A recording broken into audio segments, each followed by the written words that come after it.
ازاي ارضى؟ انا بقيت بخاف ساعات احقد على الناس من كتر الحاجات اللي انا محرومة منها وهي عند الناس بكثرة. 3 حاجات يحموا البني ادم من ان هو يصل انه يبقى حقود. وانا الكلام ده بكلم نفسي وبكلم كل واحد بيسمعني، حتى لو بعضنا متصور ان هو مستحيل يبقى حقود. لا يعني خليك، يعني اديني قلبك. يعني الحاجة الاولانية اللي انت محتاج تعملها علشان ما تبقاش حقود، انك تستكمل مراتب التفويض. احنا عندنا عبادة كده في القلب اسمها تفويض الامر لربنا، وافوض امري الى الله. افوض امري الى الله، كانوا بيقولوا في عرف البشر: ارسل حكيما ولا توصيه، ولا ترسل احمقا وتوصيه. وعايز حد يخلص لك حاجة، ابعت حد حكيم من غير ما توصيه. اعمل له ديليجيشن، فوضه، قول له خلصت الموضوع ده، وما تقولوش كلام كده، هو عارف هيعمل ايه. وما تبعتش حد احمق وتقعد تقول له اعمل ويمين وشمال، هيبوظ الدنيا. انسى البشر وخليك مع الله. انت مش محتاج توصي ربنا عليك، مش محتاج ان احنا نتحايل على ربنا عشان يكرمنا. هو كده كده ربنا الله ولي الذين امنوا يخرجهم من الظلمات الى النور. ومن معاني اسم الله الولي هو الذي يدبر شؤون العباد على احسن ما يكون لتحقيق مصالحهم. فما تخافش من ربنا، مش ما تخافش من ربنا بتاعت الخشية، يعني اطمن وانت بتتعامل مع ربنا. استكمال مقامات التفويض، اني افوض امري لربنا يختار لي ايه، امتى وازاي وقد ايه، كمية الرزق وتوقيت الرزق وشكل الرزق.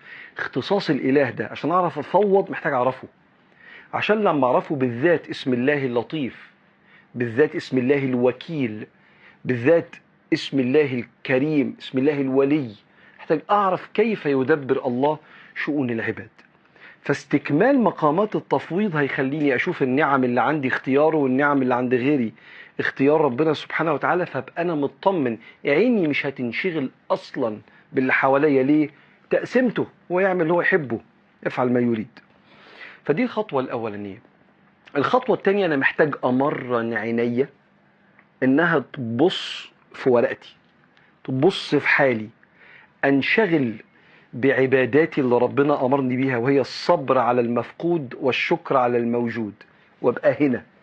وربنا قال لسيدنا محمد، والكلام لينا، سيدنا محمد عليه الصلاة والسلام، كلام مش ليكلمنا احنا، قال: ولا تمدن عينيك الى ما متعنا به ازواجا منهم زهرة الحياة الدنيا لنفتنهم فيه ورزق ربك خير وابقى.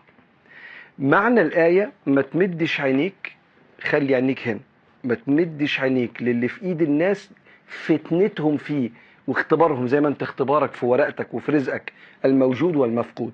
تشكر على الموجود وتصبر على المفقود وتدعي بيه، لو من نصيبك هيجيلك. وبالتالي انا محتاج امرن عينيا، كل ما تبص كده ابارك. يعني وعينيا جت على حاجة، الاصل انا بغض بصري. وكان العلماء يعلمونا كده، وانت ماشي في الشارع عينك لا تفارق جزمتك، رجلك. ايوه علمونا كده، علمونا ان عينك لا تفارق خطاك.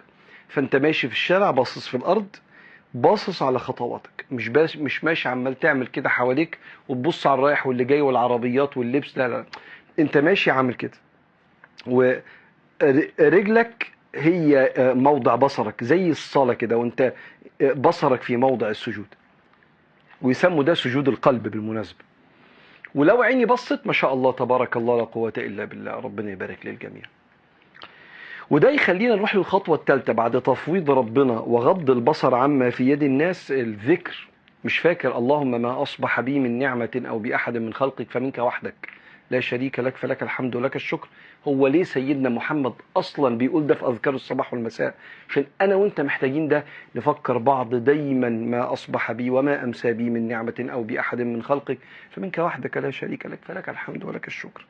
فده مهم جدا جدا إن احنا نبقى دايما بنفكر نفسنا أنه اختيار الله وترتيب الله سبحانه وتعالى.